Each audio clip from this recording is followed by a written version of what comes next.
اعوذ باللہ من الشیطان الرجیم بسم اللہ الرحمن الرحیم نحمده ونصلی علی رسول الکریم الحمدللہ رب العالمین والصلاة والسلام علی رسول الکریم صدر عالی مقام مفکر اسلام حضرت مولانا مفتی خلیل احمد صاحب قبلہ متظل العالی امیر جامع نظامیہ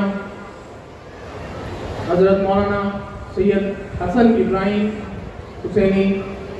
سجاد پاشا صاحب قبلہ صدر نشین و صدر مجلس علماء دکن دیگر سجادگان مشائخ و اعظام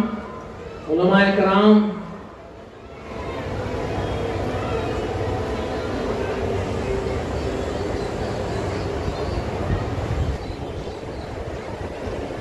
اللہ کا لاکھ لاکھ شکر ہے، اس کا احسان ہے کہ آج آپ اور ہم ایسے ولی کی بارگاہ میں ٹھہرے ہوئے ہیں اور حاضر ہیں جن کے بارے میں مفکرین لکھ چکے ہیں کہ آپ نے جو کرامات اپنی زندگی میں پیش کیے ہیں اس کے بارے میں کہنا بہت، اگر ان کے بارے میں ہم جتنا کہیں گے تو بہت کم ہے۔ آج آپ اور ہم ان کی چھٹی پوشت کے نبیر حضرت سید شاہ راجو محمد حسینی المعروف سید شاہ راجو محمد قبلہ رحمۃ اللہ علیہ کے اس میں حاضر ہیں۔ آپ کا اصل نام حضرت سید شاہ یوسف محمد حسینی جد اعلیٰ حضور بندہ نواز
بسم اللہ الرحمن الرحیم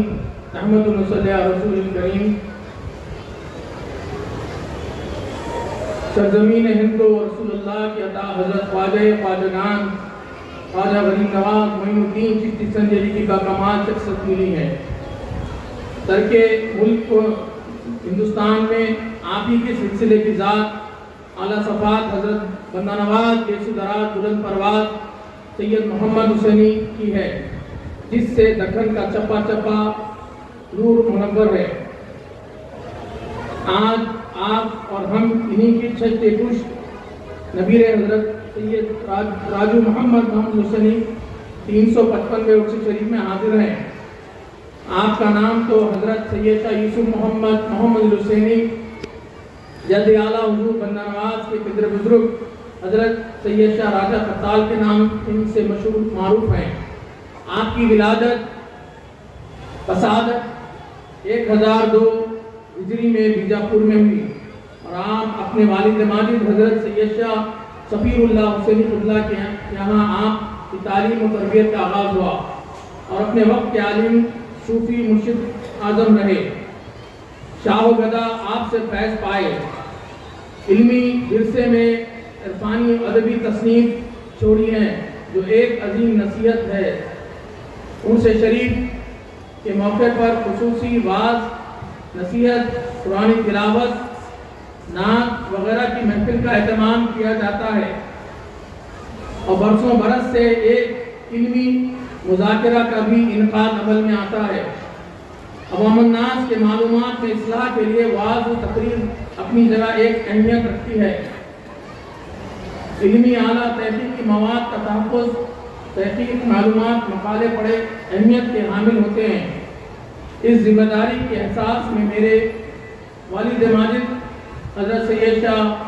راجو حسین ثانی قبلہ رحمۃ اللہ علیہ سجادہ نشین نوم آستانِ عالیہ سیمینار کا عروج دیا۔ یہ عاجز بھی انہی کے نقش قدم پر چلتے ہوئے اس کو جاری رکھنا فریضہ انجام سمجھتا ہے۔ اس کے ذریعے ایک علم کی اہمیت ہوتی ہے، خدمات ہوتی ہے۔ حالت حاضرہ کی روشنی میں عنوانات کا انتخاب عمل میں آتا ہے۔ چنانچہ آج کے سیمینار میں تین عنوانات دیے گئے ہیں۔ قائم امن میں صوفیاء کرام کا کردار، تحفظ شریعت ہماری ذمہ داری، SIR کے حوالے سے حضرت شاہ راجو رحمۃ اللہ علیہ کا سلسلے چشتیہ کے فروغ حصہ طے کیا ہے۔ جامعہ نظامیہ اور جامعہ عثمانیہ و مولانا آزاد نیشنل یونیورسٹی کے فارغ التحصیل علماء دانشور موقعی شخصیت کو مدعو کیا گیا ہے۔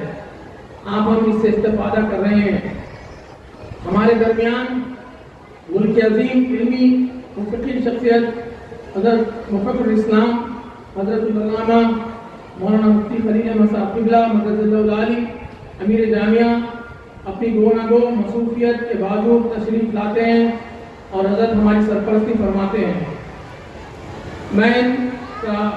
دل کی گہرائیوں سے استقبال کرتا ہوں، مشکور ہوں۔ حضرت مولانا ڈاکٹر سید بن مقیش صاحب صدر شعبہ عربی مولانا آزاد نیشنل یونیورسٹی، برادر محترم سید شاہ فضل اللہ حسینی ایڈوکیٹ، سید شاہ حسینی پیرا صاحب سب ایڈیٹر، حضرت سید شاہ بیسو دراز ریسرچ اکیڈمی کا خیر مقدم کرتے ہوئے ہمارے سیمینار کو کامیاب بنانے کے لیے اپنا قیمتی وقت دیا اور دیگر مشائخین، سجدگان و مشائخین مشہور ہوں۔ میں حضرت شاہ راجو رحمۃ اللہ علیہ کا جو سلسلے چشتیہ کے فروغ میں حصہ ہے اس کے تعلق سے دو باتیں کر کر آپ کے سامنے رخصت ہو جاؤں گا۔ حضرت شاہ راجو رحمۃ اللہ علیہ اپنے پیر و مرشد حضرت سید شاہ اکبر محمد حسین قبلہ رحمۃ اللہ علیہ کے ساتھ بیجاپور سے آئے۔ آنے کے بعد حضرت اپنے پیر و مرشد کے جانشین ہوئے اور اس کے بعد آپ کے پیر و مرشد سید شاہ اکبر محمد 20 سال کے بعد مسند سجادگی پر فائز ہوئے اور تقریباً 50 سال سرکار نے خانقاہ میں اپنی درس و تدریس کا کام کیا اور حضرت کے جو ملفوظات ہیں وہ ان کے شاگرد اور مرید طبعی عشرتی نے اس کو قلمبند کیا۔ حضرت کے جو بڑے صاحبزادے ہیں جن کے بارے میں بہت کم لوگوں کو معلوم ہے کہ حضرت سید شاہ اکبر محمد حسینی جنہوں نے اس زمانے میں سنسکرت سیکھی، اس زمانے کے جتنے بزرگان دین ہیں وہ یا تو دکنی زبان یا جو ہے اردو زبان سے یا فارسی سے واقف رہتے تھے، لیکن حضرت سید شاہ راجو محمد رحمۃ اللہ علیہ جو بڑے پسند ہیں، حضرت سید شاہ اکبر محمد حسینی، انہوں نے سنسکرت زبان سیکھی اور انہوں نے ایک کتاب مرتب کی جو کتاب کا نام ہے سری رنگ منجری، اور اس زمانے میں اب تو چنئی کہا جاتا ہے، مدراس ہوا کرتا تھا، مدراس میں پروفیسر بھاسکرن صاحب نے اپنے تحقیقی مقالے میں اس رنگ منجری کو قلم بند کیا اور اس پر ان کی پی ایچ ڈی تھیسس ہے۔ میرا کہنے کا مطلب یہ ہے کہ بزرگان دین جو ہوتے تھے وہ یہ نہیں ہوتا تھا کہ کسی ایک مذہب کے لیے ہوتے تھے، یہ ساری کائنات کے لیے اور یونیورس کے لیے ہوتے تھے۔ ان کا پیغام یہ ہوتا تھا کہ پیس، صوفی کا یہ کام ہوتا تھا کہ پیس ہونا چاہیے، یونیورسل بردرہڈ ہونی چاہیے، یہی بزرگان دین کا کام رہا ہے۔ اور ایک اہم جو ٹاپک ہے SIR، ہم نے ہمیشہ یہی کوشش کی ہے کہ موجودہ حالات میں جو اہم ٹاپک ہے اس کو ہم لیں اور اس پر مقالہ پیش کیا جائے، اور تمام جتنے لوگ ہیں، چاہے موردین ہیں، متفقین ہیں، یا جتنی پبلک ہے، شہریوں کو بتایا جائے کہ اس کے لیے ہم کو کیا کرنا ہے۔ ہاں، ہم سب جانتے ہیں کہ SIR ہمارے لیے بہت ضروری ہے، کیونکہ یہ مسئلہ ہماری شہریت کا ہے۔ میں اس خانقاہ سے تمام جتنے شہریوں سے اپیل کرتا ہوں کہ وہ اپنا جو SIR نہیں کرائے ہیں، اپنا SIR کرا لیں۔ بہت یہ ضروری ہے آپ سب کے لیے، اس کے لیے بہت ضروری ہے آپ لوگ کوشش کریں۔ اور آخری میں تمام جتنے مہمانان ہیں، مشائخ کے نظران سجادہ گاندہ مشکور اور ممنون ہوں جنہوں نے ہمیں وقت دیا، اور واخر دعوانا الحمدللہ رب العالمین۔